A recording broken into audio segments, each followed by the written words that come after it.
Close your eyes for a second.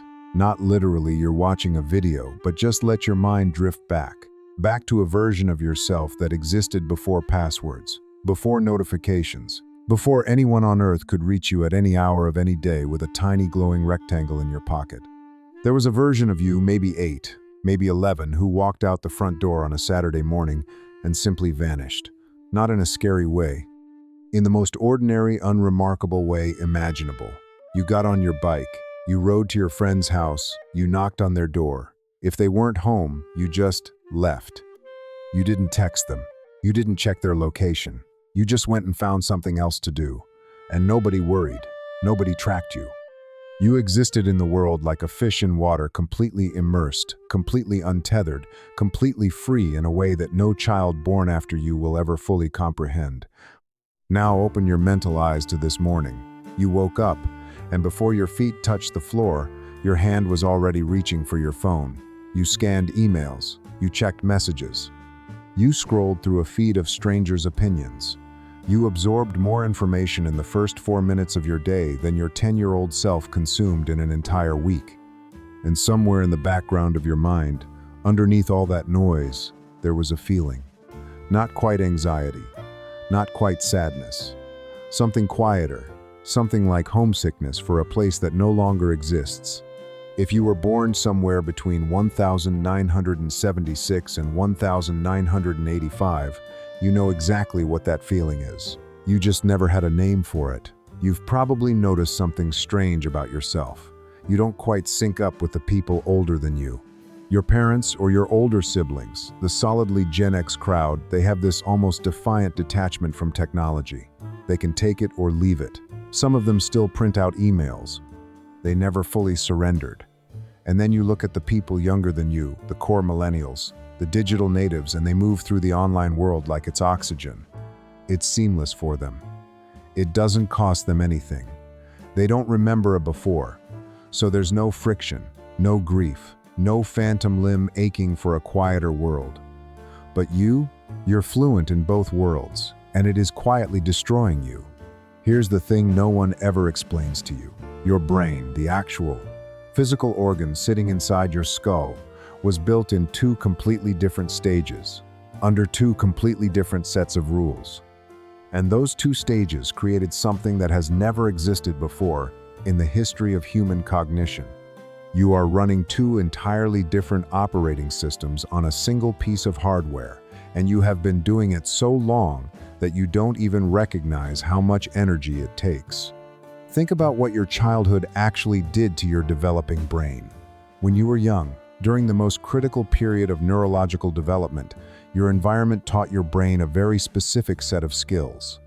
It taught you to wait, to be bored and survive it, to focus on one thing for an extended stretch because there was literally nothing else competing for your attention.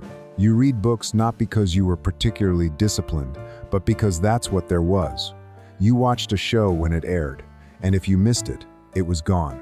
You listened to an album front to back, because skipping tracks on a cassette was more trouble than it was worth. Your brain built deep grooves for sustained attention, for patience, for a kind of slow, rich processing that psychologists now call deep cognitive engagement. Your neural pathways were carved by silence, by unstructured time, by the experience of staring out a car window for 3 hours with nothing but your own thoughts because there was no screen to look at. That boredom wasn't empty. It was architectural. It was your brain building cathedrals of imagination, developing an internal world so vivid that you could entertain yourself for an entire afternoon with nothing but a stick and a ditch full of water. And then, right when those pathways were solidified, right when your brain had committed to this analog architecture, everything changed. Not gradually, violently. In the space of just a few years during your late adolescence and early adulthood, the entire infrastructure of daily life was replaced.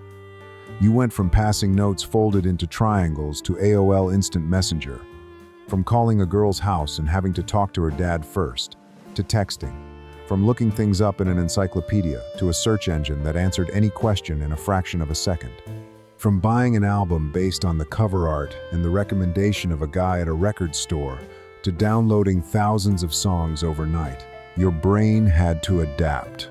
And it did, because that's what brains do. Your neural circuitry stretched and reorganized and built entirely new pathways for multitasking, for rapid information processing, for the dopamine loop of constant novelty. You learned to toggle between 14 browser tabs while answering a message, while half listening to a podcast. You became digitally fluent, but you didn't replace your old wiring. You built the new system right on top of it. And this is the part that matters. This is the part that explains the specific, peculiar exhaustion that lives in your bones. You are not a digital native. You are not an analog holdout. You are a cognitive bilingual, someone who speaks two fundamentally different neurological languages, and you are translating between them every single waking moment of your life. Think about what actual bilingual people report. They describe a phenomenon called cognitive switching cost, the mental energy required to shift between two language systems. It's invisible, it's constant, and over time, it creates a specific kind of fatigue that monolingual people will never experience. Your brain is doing the same thing, except it's not switching between English and Spanish. It's switching between two entirely different ways of existing in the world. The part of you that craves depth, silence, and a single point of focus is locked in an endless negotiation with the part of you that has been retrained to crave stimulation, speed, and the small chemical reward of every new notification. Both are real, both are you, and they never stop arguing. Now, layer on top of that something no one talks about enough, what it costs you to be the bridge between the people you love. You are the translator. You are the one who drives to your parents' house to fix their Wi-Fi, to set up their streaming service, to patiently explain for the fourth time why they can't just click on that link in the suspicious email. You do this with love, but also with a heaviness, because every time you sit beside them and walk them through a world they never asked to live in, you feel the distance between the world they built you for and the world you actually got. You are their interpreter, their guide, their patient, tired bridge into a digital reality that will never feel native to them. And then you turn around and you face the other direction. And you try to keep up with people 10 years younger who have never known anything different. They don't understand your need to unplug. They don't feel the friction you feel. They were born into the noise, so the noise is just normal. And you look at them and you feel something that isn't resentment. It's closer to a strange, unspoken envy mixed with a sadness you can't quite articulate. They'll never know what they missed, and you'll never be able to forget it. You are the exhausted middle management of civilization. The generation that has to look both ways, all the time, holding the old world in one hand and the new one in the other, and pretending it doesn't weigh anything. And then there's the ghost, the quiet one, the thing you feel in the evening sometimes when the house is finally still. It's a grief, but not for a person. It's a grief for a state of being. You mourn the ability to be unreachable. You remember what it felt like to leave your house and simply not exist to anyone who wasn't physically in front of you. No one could find you. No one expected you to respond to anything. You were just out, living, present in a single physical location with no digital shadow, no obligation to perform your life for an audience. That freedom is gone, and you are one of the last humans on this planet who remembers what it tasted like. And here is maybe the most painful paradox of all. You know what deep focus feels like. You have the muscle memory of reading a 400-page book in a weekend, of spending an afternoon writing in a journal, of sitting with your own thoughts long enough to actually think something original. You know what that state feels like in your body, and you also know that you can barely do it anymore. You pick up a book now, and within 4 pages your hand is reaching for your phone. Not because you're weak, not because you lack discipline, because your brain has been remodeled and the old room is still there, but the door has been walled over by 10,000 hours of scrolling. You mourn your own attention span like a dead friend. You attended the funeral. No one else even noticed they lost it. Society doesn't know where to put you. Market researchers lump you in with Gen X when they want to sell you nostalgia, and with millennials when they want to sell you apps. Think pieces describe you as either too cynical or too anxious, depending on which direction the author rounds you toward. But you are neither. You are the seam. the living, breathing fault line between the analog era and the digital one. Some people call you the Oregon Trail generation, after the old computer game that only you seem to remember playing on a green and black screen in a school library. The name is almost too perfect, because you are perpetually on a trail between two worlds, and some days it feels like you're fording the river and losing half your supplies.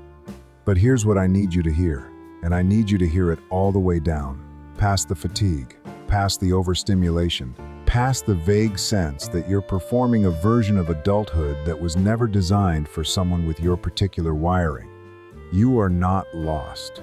You feel lost because you are standing in a place no one else can stand.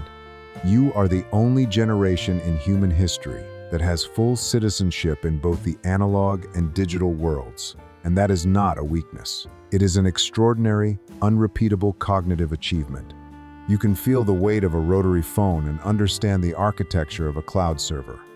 You know what it means to be bored truly, beautifully, productively bored, and you also know how to navigate an information landscape that would have been incomprehensible science fiction when you were learning to ride a bike. You contain two entire eras of human experience within a single nervous system. That is not a flaw. That is a superpower so specific that the world may not develop a name for it until long after you're gone. So when the noise becomes too much, and it will, because your brain was not originally designed for this volume, give yourself permission to go back. Put your phone on Do Not Disturb. Sit somewhere quiet. Let yourself be bored for a few minutes. Let your old wiring breathe. You're not being antisocial. You're not falling behind. You're returning to the room in your mind where the cathedral still stands, the one your 10-year-old self built out of long afternoons and silence and imagination and the glorious, unrepeatable experience of being completely, blissfully unreachable. You're not lost. You're the bridge. And bridges don't belong to either side. They hold both. I want to hear from you. Drop a comment and tell me one thing, just one that you miss most about the world before the internet. I have a feeling the answers are going to hit hard, and if this felt like someone finally explained the thing you've been carrying but could never name, subscribe and stay. There's so much more of this to explore, and honestly, I think we've only scratched the surface of what makes your particular brain one of the most fascinating experiments in human history.